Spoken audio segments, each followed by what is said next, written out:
Hello everyone, welcome to my YouTube channel. My name is Jeannie. So today we're gonna talk about how I moved to Lagos, Nigeria.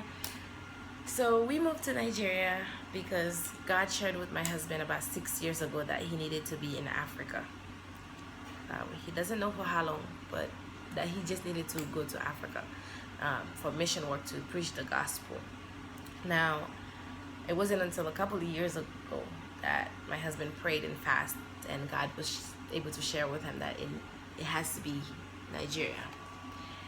So now we're here. It's been a couple of months since we moved here. The culture is beautiful. The people are nice. We're all very happy. However, 2 months ago, if you had asked me if I was happy to be in Nigeria, we'd be having a different conversation.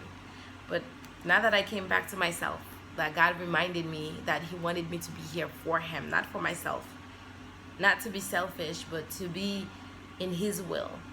And he reminded me anything that I'm doing, I have to be content in it.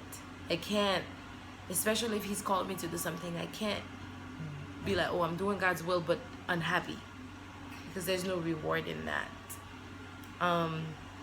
So when he told me that, I was like, okay. So I got up, straightened myself up, and I'm like, okay, I'm happy, not because, I'm just saying I'm happy, but because God showed me that I can be happy, and I am happy because of him. Anyways, enough about my happiness. I say all this to say that sometimes God calls us to do things that seems impossible, that other people does not see it, because they're like, are you going to where? To Nigeria? To do what? There's nothing in Nigeria for you. So many people discouraged us, but God is telling me that on the judgment day, those people will not be there with you to enter for you. When God tells you, when God asks you, why did you not do what I asked you to do?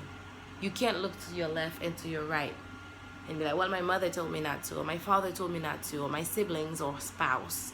You have to answer for yourself. And so, anything that God has called you to do, you must do. When he's giving you the go, when he says you can go and do, get up and do. Get up and go do whatever God is telling you to do. Whether he's calling you to preach the gospel down the street, or he's calling you to encourage someone on your job who's been making your life miserable, or he's telling you to go to do mission work in another country, whatever he's telling you to do,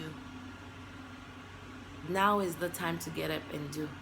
He says go, don't miss the mark, go, because you will not regret it. God is such an amazing God. He is so awesome. You will not regret doing what God has called you to do. The most important thing is obedience, to get up and do. Anytime that something comes our way while being in Nigeria here, we call on God. And also the scripture that he keeps bringing me back to is Philippians chapter 4, verse 11 through 13. He says, not that I speak in respect of men, for I have learned in whatsoever state I am, therewith to be content.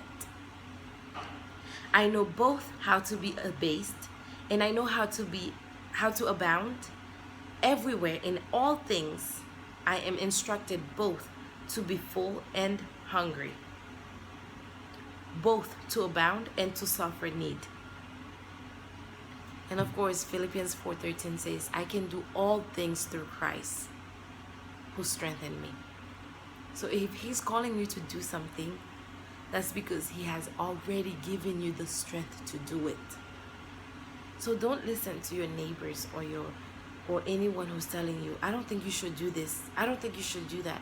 But as long as you are sure that you are for certain that God is calling you to do that thing, you must get up and go. You must get up and do. But anyways, my friends, that's all I have for today.